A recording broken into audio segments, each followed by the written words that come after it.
పేతురు మొదటి పేతురు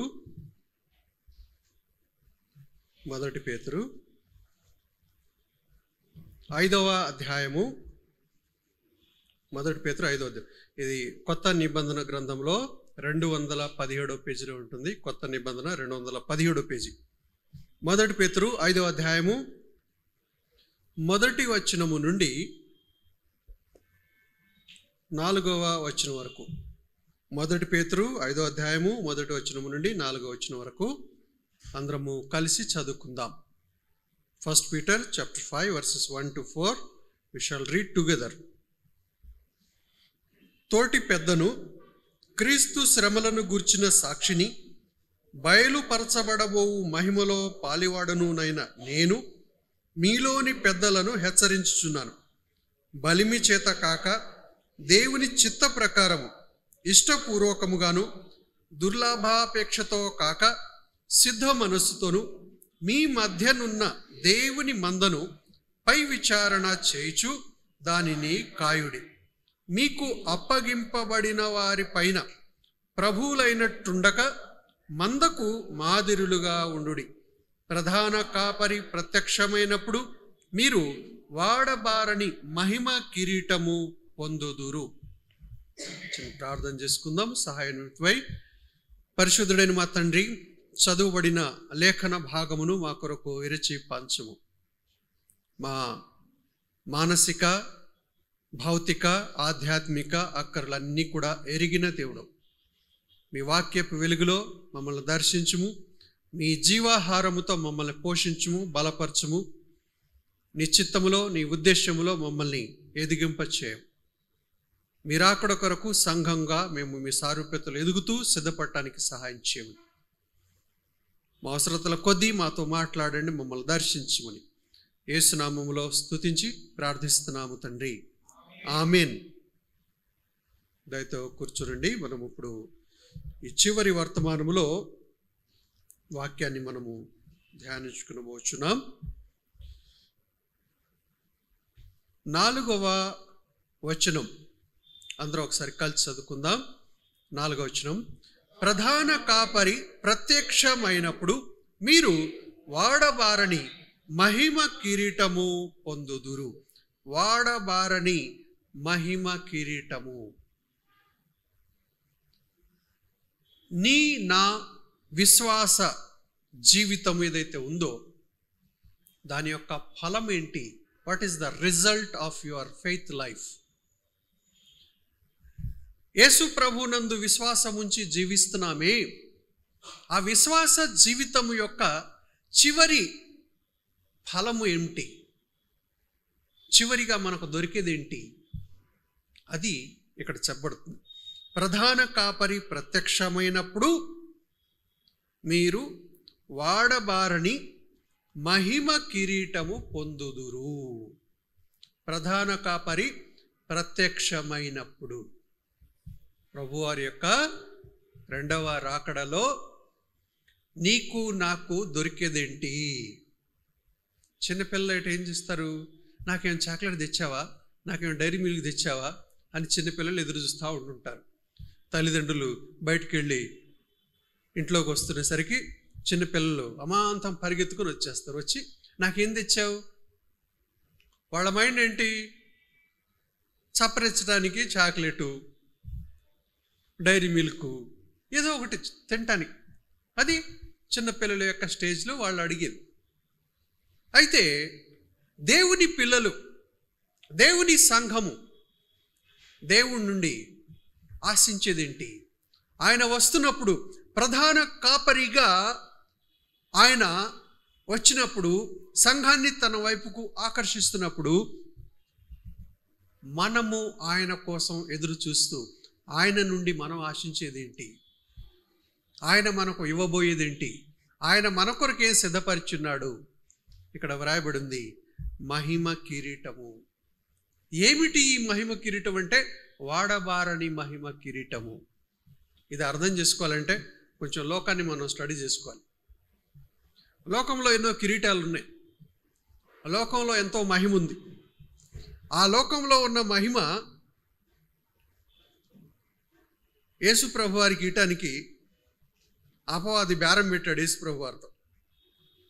ఒకసారి మనము లూకాసు వార్త 4వ అధ్యాయంలోనికి వెళదాం. లూకాసు వార్త 4వ అధ్యాయము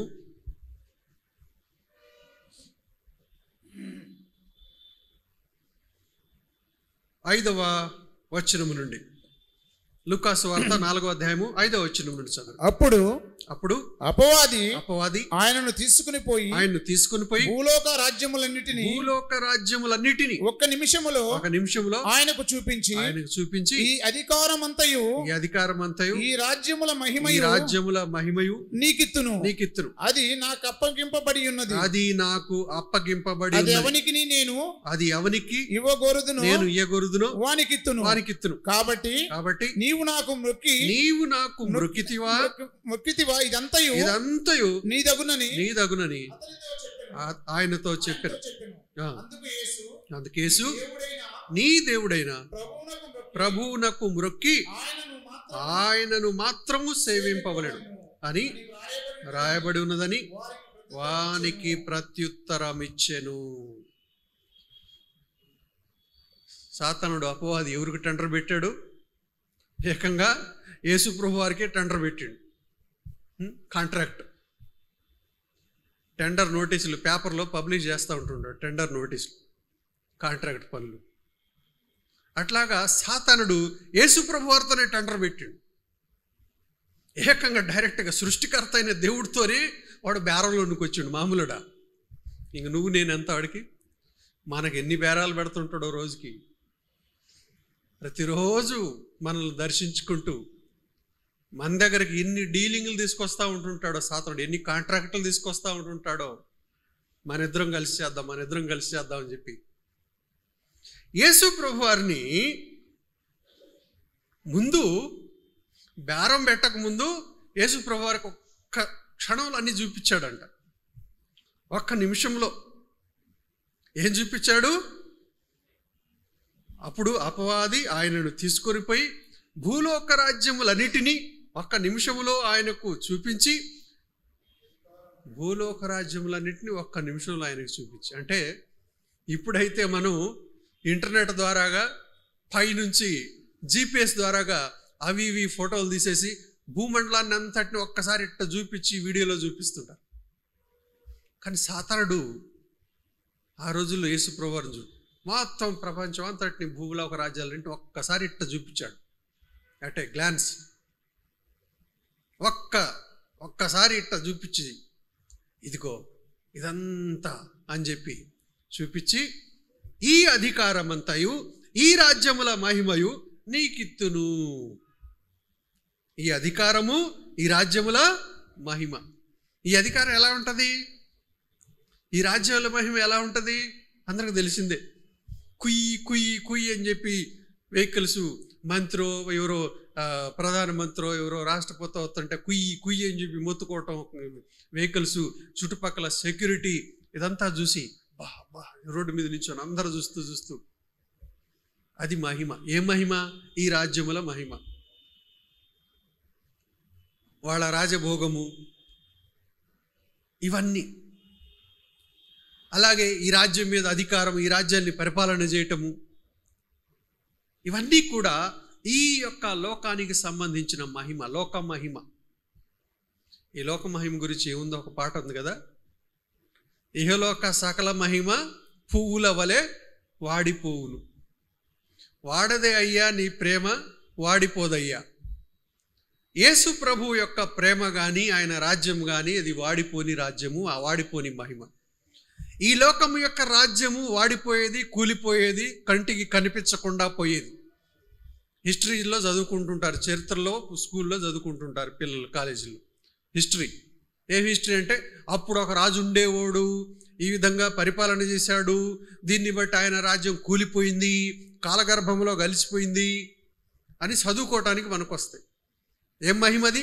వాడిపోయిన మహిమ, పడిపోయిన మహిమ, కంటికి కనిపించకుండా అదృశ్యమైపోయి ఉన్న మహిమ. ఇది ఈ లోకరాజ్యం యొక్క మహిమ. చెప్పుకోవటానికి మనకు వస్తాయి 4 రోజులది. వాడిపోయి నశించిపోయాయి, కంటికి కనిపించకుండా పోయేవి ఈ లోకపు మహిమలు. రాజులు, అలాగే ధనవంతులు, ఇలాగ చెప్పుకుంటూ పోతే చాలామంది చాలా రకాలుగా ఆయా హోదాలలో వాటిని అనుభవించే వాళ్ళుగా ఉంటుంటారు ఈ లోకంలో. ఇది ఇహలోక మహిమ, అధికార మహిమ. వాళ్ళకి ఏదైనా మంచి పోస్టు, ఉద్యోగం వచ్చిందంటే ఆ పెద్ద ఉద్యోగంలో ఆ పోస్టు, ఆ యొక్క ఉద్యోగంలో ఉన్న మహిమ, ఇలాగా రకరకాలుగా ఉంటుంటాయి ఇవన్నీ. కానీ ఇవన్నీ కూడా వాడిపోయేవి. వారి వారి యొక్క కష్టాన్ని బట్టి వారు ఈ లోకములో పొందుకునే మహిమలు ఉంటుంటాయి, పొందుకునే అధికారాలు ఉంటుంటాయి, పొందుకునే ఉద్యోగాలు ఉంటుంటాయి. వారి వారి యొక్క కష్టాన్ని బట్టి వారి యొక్క సంపాదన ఉంటుంది. ఈ యొక్క మహిమ ఏదైతే ఉందో, సంపాదన మహిమ కానీ, ఉద్యోగ మహిమ కానీ, అధికార మహిమ కానీ, ఇవన్నీ కూడా 4 రోజులువే. ఈ భూమి మీద 4 రోజుల కోసం ఉండేవి. అన్నీ వాడిపోయాయి, నశించిపోయాయి. కానీ ఇక్కడ ఏమని చెప్తున్నాడు? వాడబారని మహిమ కిరీటము పొందుదురు. ప్రధాన కాపరి ప్రత్యక్షమైనప్పుడు మీరు వాడబారని మహిమ కిరీటము పొందుదురు అంటున్నాడు. ఈ వాడబారని మహిమ కిరీటము ఏమిటి అని చెప్పి గమనిస్తే, ఇదే 1 పేతురు 1 అధ్యాయము 3-4 వచనాలు చదవండి.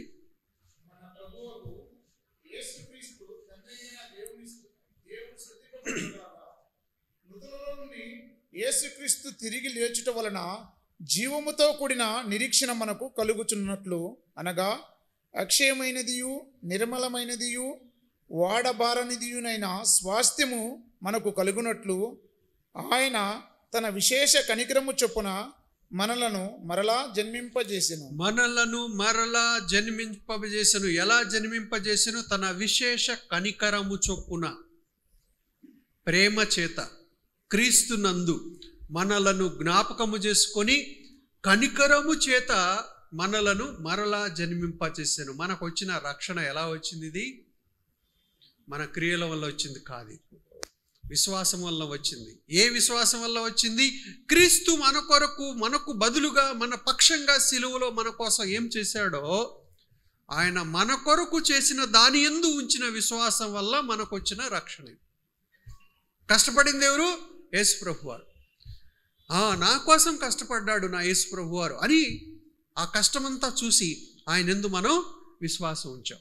కాబట్టి మన కొరకు ఆయన చేసిన దాని యందు మనం విశ్వాసం ఉంచటం ద్వారా దేవుడు మనలను కనికరించి తన యొక్క విశేష కనికరము చొప్పున మనకు రక్షణ అనుగ్రహించాడు. కాబట్టి విశ్వాస మూలముగా మనం రక్షణ పొంది ఉన్నాం. ఏ విశ్వాస మూలంగా? క్రీస్తు మన కొరకై సిలువలో చేసిన కార్యమునందు విశ్వాస మూలంగా దేవుని కృప చేత మనకు రక్షణ వచ్చింది. ఈ రక్షణ ఎందుకు ఇచ్చాడంట అని ఇక్కడ రాయబడింది. మనలను మరలా జన్మింపజేసిన, ఎందుకనగా కలుగునట్లు, మనకు కలుగునట్లు రక్షణ ఇచ్చాడు. ఏమి కలుగునట్లు? స్వాస్థ్యము కలుగునట్లు. ఎలాంటి స్వాస్థ్యం ఇది? పైన ఉంది. మృతులలో నుండి యేసుక్రీస్తు తిరిగి లేచుట వలన జీవముతో కూడిన నిరీక్షణ మనకు కలుగునట్లు. ఎందుకు మనము రక్షింపబడ్డామంటే, దేవుడు మనకి ఒకటి ఇవ్వాలి అని అనుకున్నాడు ఆయన, అందుకే మనల్ని రక్షించాడు. ఏమి ఇవ్వాలనుకున్నాడంటే, జీవముతో కూడిన నిరీక్షణ మనకు ఇవ్వాలనుకున్నాడు. దీన్ని అంటాము హోప్. ఈ లోకంలో ఏదైనా ఉందా మనకు నిరీక్షణ? ఈ లోకంలో ఏదైనా ఆశ ఉందా? చాలాసార్లు నిరాశపడిపోయి ఏమనుకుంటుంటాం?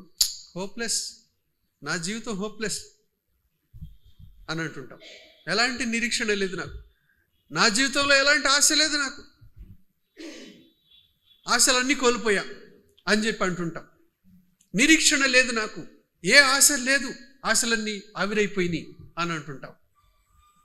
కానీ ఇక్కడ దేవుడు మనకు ఆశ ఇచ్చాడు, దేవుడు మనకు నిరీక్షణ ఇచ్చాడు, దేవుడు మనకు హోప్ అనేది ఇచ్చాడు. ఏ హోప్ అది?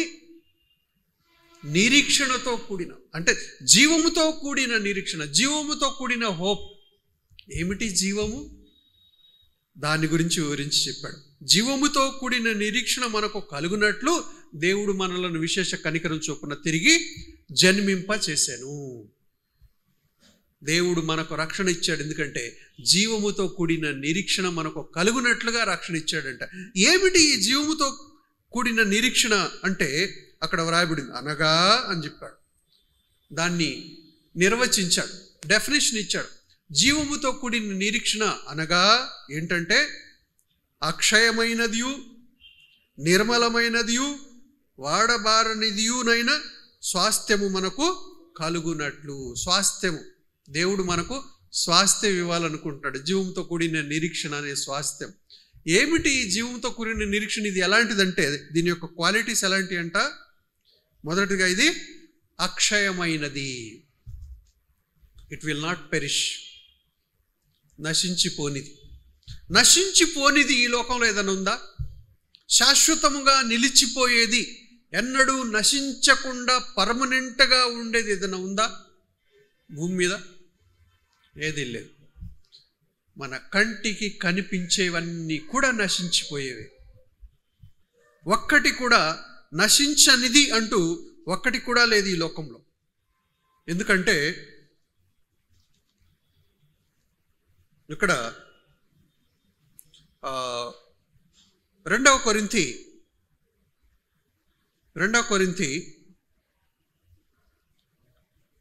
4వ అధ్యాయము 18వ వచనం ఒకసారి చూద్దాం. 2 కొరింథీ 4:18. క్షణమాత్రముండు చదువు. క్షణమాత్రముండు ఈ చులకని శ్రమ, మా చులకని శ్రమ మా కొరకు అంతకంతకు ఎక్కువగా నిత్యమైన మహిమ భారమును కలుగజేయుచున్నది. ఏలయనగా దృశ్యమైనవి అనిత్యములు, అదృశ్యమైనవి నిత్యములు.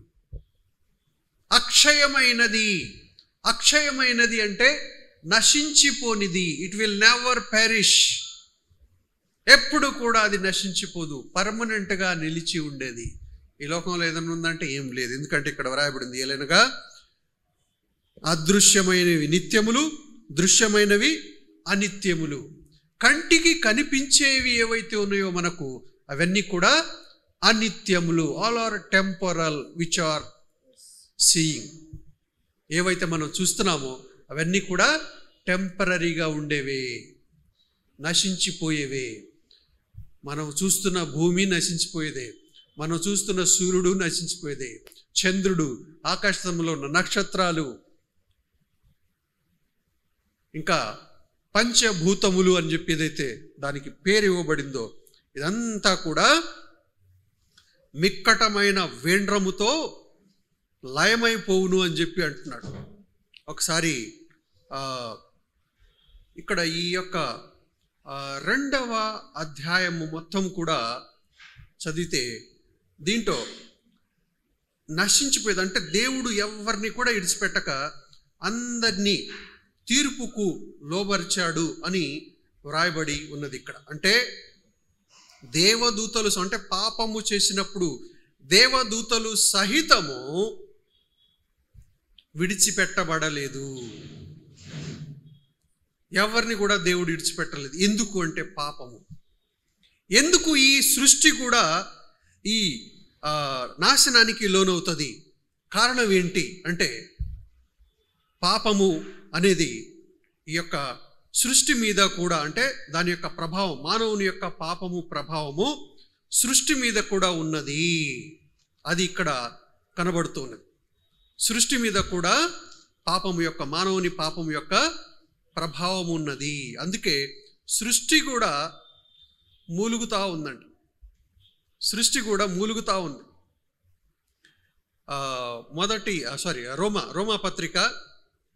రోమా పత్రిక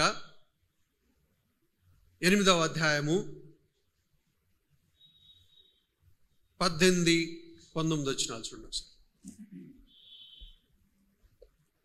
18, 19, 20, 21 కలిపి ఉన్నాయి. చదవండి. 18 నుండి చదవండి. మన ఎడల ప్రత్యక్షము కాబోవు మహిమ ఎదుట ఇప్పటి కాలపు శ్రమలు ఎన్నదగినవి కావని ఎంచుచున్నాము. దేవుని కుమారులు ప్రత్యక్షత కొరకు సృష్టి మిగుల ఆశతో తేరి చూచుచు కనిపెట్టుచున్నది. ఏలయనగా సృష్టి నాశనమునకు లోనైన దాస్యములో నుండి విడిపింపబడి దేవుని పిల్లలు పొందబోవు మహిమగల స్వాతంత్రము పొందుదునను నిరీక్షణ గలదై స్వేచ్ఛగా కాక దానిని లోపరచు వాని మూలముగా వ్యర్థపరచబడెను. సృష్టి యావత్తు ఇది వరకు ఏకగ్రీవముగా మూలుగుచు ప్రసవ వేదన పడుచున్నదని ఎరుగుదము. మానవుని యొక్క పాపము దాని యొక్క ప్రభావము సృష్టి మీద కూడా ఉండి సృష్టి కూడా మూలుగుతా ఉందంట, నాకెప్పుడు విడుదల అని చెప్పి. అంటే దేవుని యొక్క తీర్పు మానవుని యొక్క పాపం మీద వచ్చింది సిలువలో. మానవుడైతే సిలువ మరణం ద్వారా, యేసుప్రభు యొక్క సిలువ మరణం ద్వారా విడుదల పొందాడు. కానీ ఇంకా సృష్టి ఇంకా విడుదల పొందల. మానవుని యొక్క పాపము యొక్క ప్రభావము సృష్టి మీద ఉంది. అందుకే కదా మానవుని యొక్క చేష్టలను బట్టి సృష్టి అంత కంటికి కనిపించే భౌతిక సంబంధం సృష్టి కూడా నాశనం అయిపోతుంది. దాన్ని కూడా దేవుడు విడిపిస్తాడంట. అంటే అర్థం ఏంటంటే కంటికి కనిపించే ఈ భూమి, ఈ వాతావరణము, ఆకాశములో ఉన్న సూర్యచంద్ర నక్షత్రాదులు ఇవన్నీ కూడా ఒకేసారి లయమైపోతాయి, మొత్తం లయమైపోతాయి. అంటే ఈ కంటికి కనిపించేవి దృశ్యమైనవి అనిత్యములు, అదృశ్యమైనవి నిత్యములు అని చెప్పి అంటున్నాడు. కంటికి కనిపించే ఈ సృష్టి నాశనం అయిపోతుంది, కంటికి కనిపించకుండా పోద్ది. కంటికి కనిపించనిది దేవుడు ఏదైతే సిద్ధపరిచి ఉంచాడో పరలోకంలో, అది నిత్య మహిమ కొరకు దేవుడు సిద్ధపరిచాడు మన కోసము. అది వాడబారని స్వాస్థ్యంగా మన కోసము దేవుడు సిద్ధపరుస్తున్నాడు. జీవముతో కూడిన నిరీక్షణ అది మనకు, వాడబారని మహిమ కిరీటము. అనగా నూతన సృష్టి, క్రొత్త ఆకాశము, క్రొత్త భూమి దేవుడు మన కోసము సిద్ధపరచి ఉంచుతున్నాడు. ఈ కంటికి కనిపించే భూమి, ఈ ఆకాశము ఇవన్నీ కూడా లయమైపోతాయి, అన్నీ నశించిపోతాయి. అందుకే మనకు దేవుడిచ్చిన ఈ నిరీక్షణ ఎలాంటి నిరీక్షణ అంటే ఇది జీవముతో కూడిన నిరీక్షణ. అనగా ఇది అక్షయమైన నిరీక్షణ, అక్షయమైనది, నశించిపోని భూమి, నశించిపోని ఆకాశము దేవుడు మన కోసం సిద్ధపరుస్తున్నాడు పరలోకంలో. అనగా క్రొత్త ఆకాశము, క్రొత్త భూమి. అది ఎలాంటిదంటే అది వాడబారని మహిమతో నిండి ఉన్న భూమి, అది ఆకాశము, వాడబారని మహిమ కిరీటం. అలాగే ఇక్కడ ఏమని రాయబడిందంటే అక్షయమైనది, రెండవది నిర్మలమైనది. ఉదాహరణకి చెట్టు మీద కాసిన ఒక పండు, తాజాగా పండిపోయిన పండు, దాన్ని కోసి తీసుకొచ్చి ఇంట్లో పెట్టాం, ఫ్రిడ్జ్లో కాదు, మామూలుగా. ఏమవుద్ది, రోజు రోజుకి అది వాడిపోతూ ఉంటుంది, లాస్ట్కి పండిపోయి అది పాడైపోతుంది.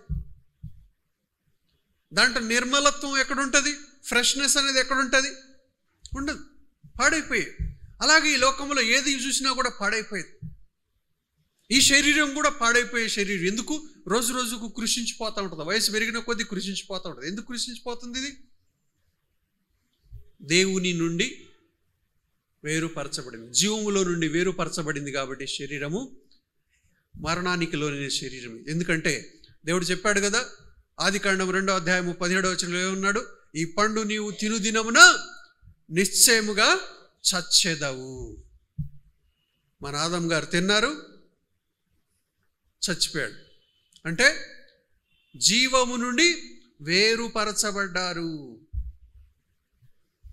ఈ ఆదాము సంతతి దేవుని యొక్క జీవము నుండి వేరుపరచబడుటను బట్టి మరణము అనేది ఈ శరీరంలో ప్రవేశించింది. అంతకుముందు మరణం, దేవుడు మనిషిని మరణించడానికి సృష్టించలా, కానీ ఆదాము యొక్క అవిధేయతను బట్టి జీవము నుండి వేరుపరచబడ్డాడు. పాపము యొక్క శిక్ష అది మరణం అనేది. కాబట్టి ఇప్పుడు ఈ మరణమునకు లోనయ్యే ఈ శరీరంలో మనం జీవిస్తున్నాం. అందుకే కదా పుట్టినప్పుడు మన శరీరం ఒకలాగా ఉంటుంది, యవన శరీరం ఒకలాగా ఉంటాయి, మిడిల్ ఏజ్ శరీరం ఒకలాగా ఉంటుంది, ముసలోళ్ళ శరీరం ఒకలాగా ఉంటుంది, లాస్ట్కి మట్టిలో కలిసిపోతుంది. నీవు దాన్ని తిను దినమున నిశ్చయముగా చచ్చిదవు. ఎప్పుడు చేస్తున్నాడు ఈ మనిషి? ఎప్పుడైతే జీవము నుండి వేరుపరచబడ్డాడో అప్పుడే చచ్చిపోయాడు. అయితే అది చచ్చిపోయిందని ఎప్పుడు తెలుస్తుంది మనకి? సమాధికి పోయినప్పుడు తెలుస్తుంది ఈయన చచ్చిపోయాడు అని. ఇది మన శరీరాన్ని దేంతో పోల్చొచ్చు అంటే, జీవముతో వేరుపరచబడిన ఈ శరీరాన్ని దేంతో పోల్చొచ్చు అంటే, ఒక చెట్టు ఉందనుకోండి, చెట్టు నుండి ఒక కొమ్మ కట్ చేయబడింది. వెంటనే ఆ కొమ్మ చెట్టు నుండి వేరుపరచబడి పక్కకు పడిపోయింది. అయినా కూడా ఎలా ఉంటుంది? అది కనిపించడానికి తాజాగానే ఉంటుంది, ఫ్రెష్గానే ఉంటుంది. కానీ అది బతికున్న కొమ్మన కాదు, చచ్చిపోయింది. ఎప్పుడు చచ్చిపోయింది? ఏదో వారం రోజుల తర్వాత చచ్చిపోయిందా? ఆకులన్నీ వాడిపోయి ఎండిపోయిన అప్పుడు చచ్చిపోయిందా? కాదు. ఎప్పుడైతే చెట్టు నుండి అది వేరుపరచబడిందో అప్పుడే చచ్చిపోయింది అది. దేవుని యొక్క వాక్యం అదే చెప్తుంది. నీవు ఆ పండు తినుదినమున నిశ్చయముగా చచ్చదేవు. ఈ మనిషి ఎప్పుడు చచ్చిపోయాడు అంటే, ఎప్పుడైతే దేవునికి అవిధేయత చూపాడో అప్పుడే చచ్చిపోయాడు. ఆ చచ్చిపోయిన దాని యొక్క ఫలం ఏంటి? మరణం. అది ఎప్పుడు కనిపిస్తుంది? క్రమేపీ కనిపిస్తుంది. మరణం యొక్క వాసన దాంట్లో క్రమేపీ కనిపిస్తుంది. ఆ యొక్క కొమ్మ ఎప్పుడైతే రోజులు గడిచే కొద్దీ ఎలాగైతే ఎండిపోతూ కనిపిస్తుందో, ముందు ఆకలి రాలిపోతాయి, తర్వాత ఆ కొమ్మలో ఉన్న తాజాదనం అనేది, ఆ రసం అనేది ఎండిపోతూ ఉంటుంది, పూర్తిగా ఎండిపోయింది కొన్ని రోజులు. కానీ అంటే వేరుపరచబడి అది చనిపోయినది అనటానికి ఆ చనిపోయిన ఆనవాళ్ళు రోజులు గడిచే కొద్దీ కనిపిస్తుంది అంటాం. కానీ చచ్చిపోయింది ఎప్పుడు? వేరుపరచబడినప్పుడే చచ్చిపోయింది. అలాగే మనము కూడా చచ్చిపోయాం. ఎప్పుడు చచ్చిపోయాం? దేవుడి నుండి వేరుపరచబడినప్పుడే చచ్చిపోయాం. ఆ వేరుపరచబడిన ఆ మరణం యొక్క లక్షణాలు ఎలా కనిపిస్తున్నాయి? మన వయసు పెరుగుతున్న కొద్దీ, సమాధికి మనం దగ్గరవుతున్న కొద్దీ ఆ మరణపు లక్షణాలు కనిపిస్తున్నాయి మనం. అందుకే ప్రతి వ్యక్తి పుట్టినప్పటి నుండి తను సమాధికి దగ్గరవుతూనే ఉన్నాడు. ప్రతి వ్యక్తి చనిపోతున్నాడు. ఎందుకంటే పాపము యొక్క ఫలం అది. ఈ మరణం ఏంటి? ఈ సమాధి ఏంటి? పాపము యొక్క ఫలము. కాబట్టి పాపము వలన వచ్చు జీతము మరణము అనటానికి సాక్షాత్తు గుర్తు ఏంటంటే సమాధే. సమాధులే గుర్తు. మన కోసం సమాధులు కాసుకొని ఉంటాయి. వయసు పెరుగుతున్న కొద్దీ సమాధికి దగ్గర అవుతూ ఉంటాం. కానీ వాస్తవానికి మనం సృష్టింపబడింది ఎందుకు? సమాధి జీవితానికి కాదు. మహిమ నిరీక్షణ, జీవముతో కూడిన నిరీక్షణ. ఎల్లప్పుడూ మనం బ్రతికి ఉండాలని, దేవుని యొక్క రాజ్యములో నిత్యుడైన దేవుని సన్నిధిలో మనము నిత్యత్వములో ఎల్లప్పుడూ నిలిచి ఉండాలని, జీవము కలిగి ఉండాలని దేవుడు సృష్టించాడు. కానీ ఆదాము యొక్క సంతతిగా, అవిధేయతను బట్టి, ఆదాము యొక్క సంతతిగా పిలువబట్టను బట్టి మరణాన్ని మనం స్వతంత్రించుకున్నాం. కాబట్టి ఆ మరణం నుండి దేవుడు మనల్ని విడిపించాడు. తను మరణాన్ని ఓడించాడు శిలువలో. ఇప్పుడు మనకు జీవంతో కూడిన నిరీక్షణ ఇచ్చాడు. అంటే ఏదైతే ఆదామునందు కోల్పోయామో అది క్రీస్తునందు దేవుడు మనకు తిరిగి అనుగ్రహించాడు. అదే జీవముతో కూడిన నిరీక్షణ. నిత్యత్వములో క్రొత్త ఆకాశము, క్రొత్త భూమి. ఈ యొక్క లోకములో పాపము ప్రవేశింపక మునుపు, ఈ సృష్టిలో పాపము ప్రవేశింపక మునుపు, ఈ మనిషి ద్వారా పాపము ప్రవేశింపక మునుపు దేవుడు ఆదియందు దేవుడు భూమి ఆకాశాలను సృష్టించి ఆదాముకు ఎలాంటి భూమిని ఆకాశాన్ని ఇచ్చాడో అది తిరిగి ఒరిజినల్ కండిషన్లో మనము పొందుకుంటాము. ప్రభు యొక్క రాజ్యంలో, ఆ నిత్యత్వంలో, ప్రభు యొక్క పరిపాలన. అందుకే ప్రధాన కాపరి ప్రత్యక్షమైనప్పుడు మనము ఏం పొందుకుంటామంటే వాడబారని మకుటము, వాడబారని కిరీటము. ఏంటది? మహిమతో కూడిన నిరీక్షణ, జీవ కిరీటం లాంటి. సృష్టి మనకు కిరీటం లాంటి. ఎలాంటిదంటే సృష్టి దేవుడు మనకి ఇచ్చాడు, మనమే సృష్టికి కిరీటం లాంటి వాళ్ళం. కానీ సృష్టి మనకు దేవుడు స్వాస్థ్యంగా ఇచ్చాడు. ఆ క్రొత్త ఆకాశము, క్రొత్త భూమి, దాన్ని మనం పొందుకోబోతున్నాం. అది ఎలాంటిదంటే అక్షయమైనది, నశించిపోనిది. ఈ భూమి నశించిపోద్ది, ఈ కంటికి కనిపించేవన్నీ నశించిపోతాయి. కానీ ఆ భూమి, ఆ క్రొత్త ఆకాశం అది నశించిపోనిది. ఇంకా రెండోది ఎలాంటిదంటే అది నిర్మలమైనది. నిర్మలమైనదంటే తాజాగా ఉంటుంది, ఎప్పటికీ తాజాగానే ఉంటుంది. ఇప్పుడున్న శరీరము ఇది నశించిపోయే శరీరం, ఇది నిర్మలమైన శరీరం కాదు. రోజు రోజుకి మరణానికి దగ్గర పడుతున్న శరీరమే. కానీ రేపు ప్రధాన కాపరి ప్రత్యక్షమైనప్పుడు, ఆయనతో కూడా ఆయన రాజ్యములో మనం ప్రవేశించినప్పుడు అది ఎలాంటిదంటే అక్కడ మనకు ఎలాంటి శరీరం ఇవ్వబడుతుంది? నిర్మలమైన శరీరం. వాడబారినిది, నశించిపోనిది, తాజాగా ఎప్పుడు తాజాగానే ఉంటుంది అది. దానికి ఉదాహరణ యేసుప్రభు వారి యొక్క పునరుత్థాన శరీరం, నూతన శరీరం, కొత్త శరీరం, అది మనకి ఇవ్వబడుతుంది అక్కడ. అది నిర్మలమైనది, ఎప్పుడు తాజాగానే ఉంటుంది, అది పాడైపోదు, మరణానికి గురి కాదు, దానికి ఎలాంటి రోగాలు రావు, దానికి ఎలాంటి జ్వరం రాదు, ఏది రాదు దానికి, ఎప్పుడు తాజాగా ఉండేది, అది నిర్మలమైనది. తర్వాత మూడోది వాడబారనిది. ఏదైనా రంగులేస్తే ఒక వారం రోజులు, ఓ సంవత్సరం తర్వాత ఆ రంగంతా కూడా రంగు వెలిసిపోద్ది, వాడబారిపోద్ది. అలాగే ఏదైనా చెట్లు ఆకులు తెంచేస్తే, పువ్వులు తెంచేస్తే కొంచెం సేపు నిగనిగలాడిపోతాడు, తర్వాత మెల్లగా వాడిపోతాయి. అది ఈ లోకపు మహిమ. కానీ దేవుడు మనకిచ్చే మహిమ జీవముతో కూడిన నిరీక్షణతో కూడిన మహిమ. ఇది జీవముతో కూడిన నిరీక్షణ. ఆ మహిమ ఎలాంటి మహిమ అంటే అది జీవముతో కూడుకున్నది. ఎలాంటిదంటే దానికి 3 క్వాలిటీస్ ఉన్నాయి: అక్షయమైనది, నిర్మలమైనది, వాడబారినిది. ఈ మూడింటి కలయికతో ఉన్న స్వాస్థ్యము దేవుడు మనకిచ్చాడు. అందుకోసమే మనల్ని రక్షించుకున్నాడు. ఎందుకు రక్షణ పొందామయ్యా అంటే ఎందుకు రక్షణ పొందాం. ఏముంటుంది అక్కడ? స్వాస్థ్యము మనకు కలుగునట్లు ఆయన తన విశేష కనికరము చొప్పున మనలను మరలా జన్మింపచేసెను. స్వాస్థ్యము మనకు స్వాస్థ్యం ఇవ్వటానికి మనల్ని రక్షించుకున్నాడు. కాబట్టి ఎందుకు రక్షణ పొందాను నేను అని ఒక్కోసారి మనకు ప్రశ్న వస్తుంది. మన మైండ్ ఒకసారి బ్లాంక్ అయిపోయినప్పుడు, మనకు అర్థం కాక ఎందుకు రక్షణ పొందాను నేను, ఒక్కొక్కసారి ఎందుకు పుట్టానని నేను అనుకుంటాం, తర్వాత ఎందుకు రక్షణ పొందాను నేను అనుకుంటాం. ఎందుకు అర్థం కాక ఒక్కోసారి మైండ్ బ్లాంక్ అయిపోద్ది కదా, అర్థం కాక ఎందుకు రక్షణ పొందారబ్బా అనుకుంటాం. ఎందుకు రక్షణ పొందానంటే ఎందుకు రక్షణ పొందాను, ఎందుకు? స్వాస్థ్యము తీసుకోవటానికి. మనకు స్వాస్థ్యము కలుగునట్లు దేవుడు మనల్ని రక్షించుకున్నాడు. మనకు స్వాస్థ్యం ఇవ్వటానికి రక్షించుకున్నాడు. ఆస్తి ఇవ్వటానికి. ఏం ఆస్తి అంటే అక్షయమైన ఆస్తి, నిర్మలమైన ఆస్తి, వాడబారని ఆస్తి. అది ఎప్పుడు నిలిచి ఉండే ఆస్తి, మహిమతో కూడిన నిరీక్షణ. అందుకే జీవముతో కూడిన ఈ నిరీక్షణ మనకు కలుగునట్లు. ఈ జీవముతో కూడిన నిరీక్షణ ఎలాంటిది? మహిమకరమైనది. ఇది ఎలాంటి మహిమకరమైందంటే ఈ లోక మహిమ సంబంధించింది కాదు. అది సాతానుడైతే యేసుప్రభు వారిని మోసం చేయడానికి ట్రై చేసాడు, ఈ లోకపు మహిమ చూపించి. అదే సాతానుడు నిన్ను నన్ను కూడా ఈ లోక మహిమ చూపించి మనం ఈ లోకంలో కలిసిపెట్టాడు చేస్తాడు. జాగ్రత్త. దేవుడు మనల్ని రక్షించుకుంది ఈ నశించిపోయే మహిమ పొందుకోవటానికి కాదు, ఈ లోకపు మహిమ పొందుకోవటానికి కాదు. దేవుడు మనల్ని రక్షించుకుంది జీవముతో కూడిన నిరీక్షణ, ఎల్లప్పుడూ నిలిచి ఉండే ఈ వాడబారని మహిమ మనం పొందుకోవాలని దేవుడు మనల్ని రక్షించుకున్నాడు. మన ప్రధాన కాపరి ప్రత్యక్షమైనప్పుడు అది మనం పొందుకుంటాం. అప్పటి వరకు మనము ఏం చేయాలి? ఆయన కృపలో నిలిచి ఉండి మనము ఆయనను సేవించాలి. అందుకే దీనులమై మనల్ని మనం తగ్గించుకొని జీవించాలి. ఇక్కడ ఈ 1 పేతురు 5వ అధ్యాయము 5వ వచనం చివరి భాగంలో రాయబడింది.